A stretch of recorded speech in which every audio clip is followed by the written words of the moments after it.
Hello, Sally Lloyd-Jones here, just popping on quickly before this episode to let you know about something exciting. Advent is nearly here. Well, yes, that is exciting, but the other exciting thing I have to tell you is we have a wonderful new Advent resource to share. It's called the Jesus Storybook Bible Advent Activity Book.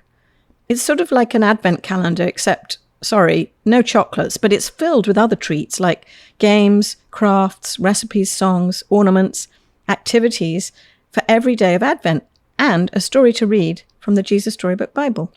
So the Jesus Storybook Bible Advent Activity Book will take you and your family on a wonderful journey through the Bible, leading you from the beginning in Genesis all the way up to Christmas Day and the birth of God's promised rescuer.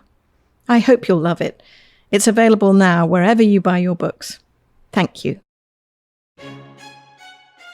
The best way to convey, I think, the story of God's love towards us is through the story itself. I think through story, that's how we resonate and connect to things that are true and authentic.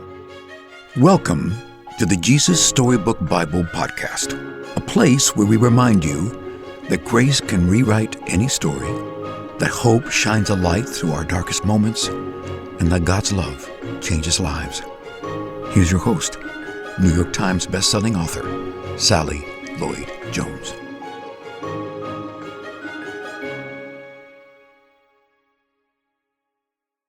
Hello, I'm Sally Lloyd-Jones, author of the Jesus Storybook Bible, which tells the story of God's wonderful, never stopping, never giving up, unbreaking, always and forever love. Welcome to the show. Today we're talking about stories and storytelling and the power of story and art. One of my favorite topics. And one of my favorite theologians, Eugene Peterson, once said, "Our lives are story-shaped." Isn't that wonderful? Here is Eugene Peterson talking about how he came to understand that truth. At some point, I think it was in college, I realized that novels were important to me in what I guess you would call a spiritual sense.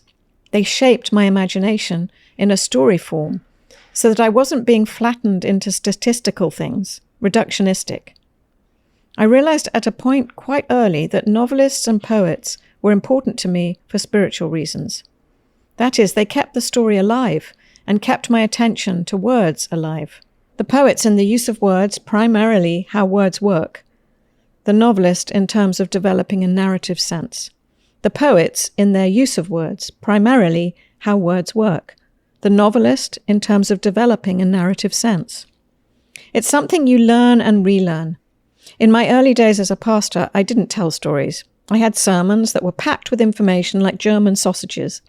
And then I realized, these people I'm preaching to, they're not just empty barrels of ignorance that I have to fill up with facts. They're people. They are stories. I've got to learn to know them. This is the way the gospel comes. It comes in stories. It's not alien in their lives. It's in the very form in which they live their lives.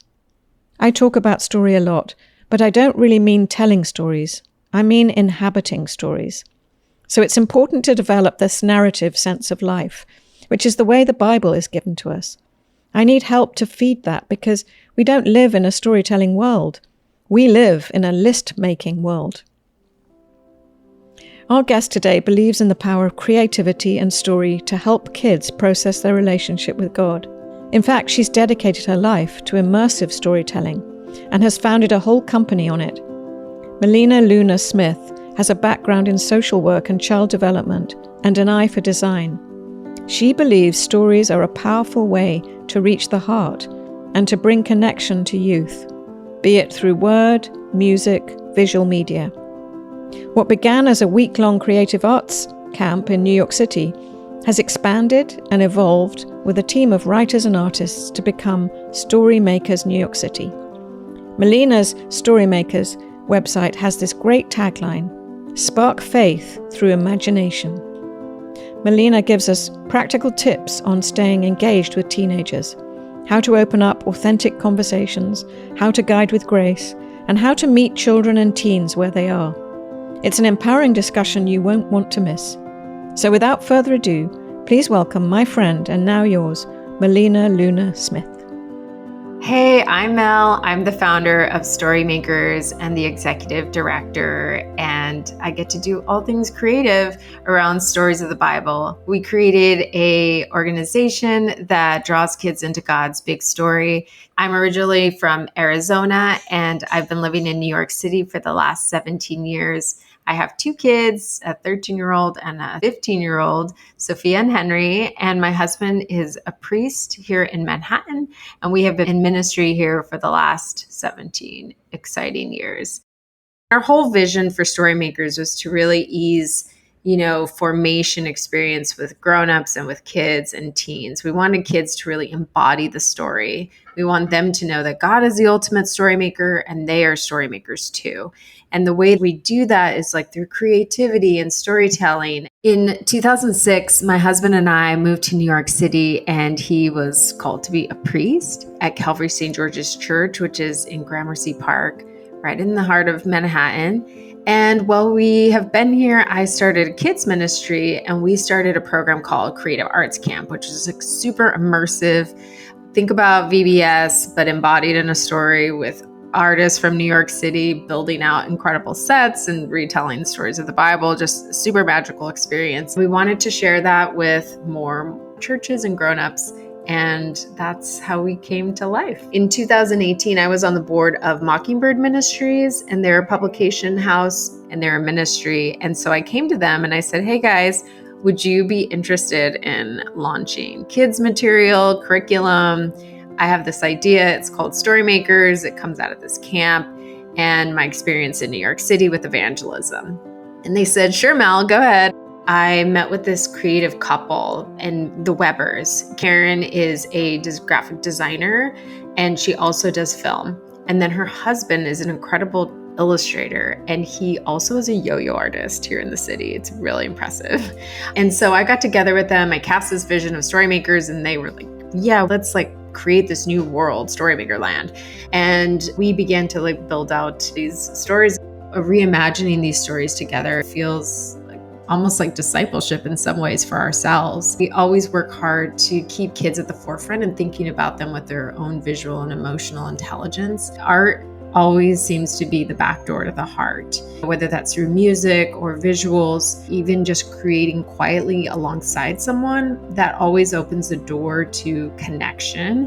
And that's really important for us at Storymakers. And so the way in which we build our resources is through visual language and creativity and ways for kids to process information that we hope that they're processing and thinking about issues of faith, but not in a way that is super direct.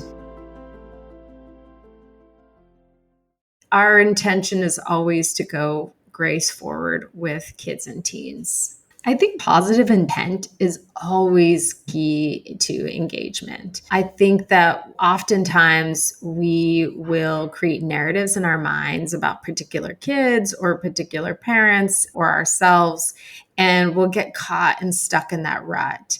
And I think to always keep in mind that the grace first approach is essential. It's how God sees us and how we engage with God. We are covered. We are seen as clean in Christ. And so when our kids come to us every time, our intention should always be to have a positive intent towards them and to impute grace towards them. We are always searching for the ways in which God offers us grace so that kids know that that's the relationship we have with God, that God is always at work to renew things. And, even in the small things and in the big things, but he engages us in that way. And, I think it's best to practice to have that mindset as we go forward with our kids and teens too, even if they have proven themselves to be difficult or have not produced the kind of behavioral outcomes that we've desired or wanted for them. When kids understand that God is in pursuit of them in the good, the bad, and the ugly, when they can connect to those moments,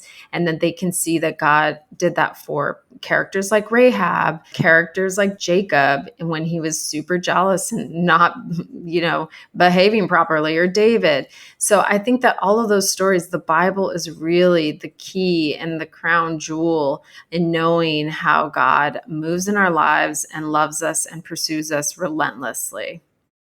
I think that teens are really looking for authentic adults who are ready to engage, that aren't trying to be cool or trying to be their best friends, but you do need resources so that those conversations can happen with authenticity and ease and in a way that is meaningful for everyone involved. I would say if you want to engage with your kids and you want to engage with your teens around these conversations, it's best practice to create spaces and meet kids and teens where they are, what they love to do, and that may mean going to boba tea, or that may mean taking kids out for coffee, or those sorts of scenarios. If teens don't think that grownups want to be engaged with them around these conversations, then, there's less opportunity to lead and guide our kids as they are navigating so much. And with anxiety and depression on the rise, we want to be those people who are listening and praying and knowing really where the hearts of our kids and teens are. So stay engaged, tune into what your kids and teens are into,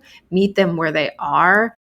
The best way to convey, I think, the story of God's love is through the story itself, through the Bible, through the redemptive narratives. Jesus Storybook Bible was so key in that for me personally, and for the way that I have been communicating God's love to my kids and now who are teens.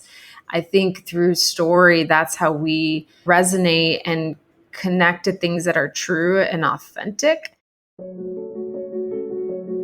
God wrote, "I love you." He wrote it in the sky and on the earth and under the sea.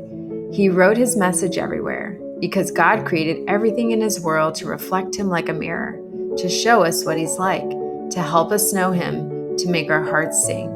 The way a kitten chases her tail, the way red poppies grow wild, the way a dolphin swims, and God put it into words too, and wrote it in a book called the Bible. I love this passage so much because I think it really connects directly to the creativity and beauty that God inhabits and has shared with us. And I think that we as humans, when we get to connect to that beauty and creativity, those are the messages in the world that say, "I love you. I wrote it in the sky. I wrote it on the earth and under the sea." This message is everywhere. And I think that if we can help our kids to see that and connect to that reality, then they can be encouraged in their faith as they grow, and they can know and see and discover and have curiosity about how God is everywhere and moving through his creation so that we can be together and not be disconnected.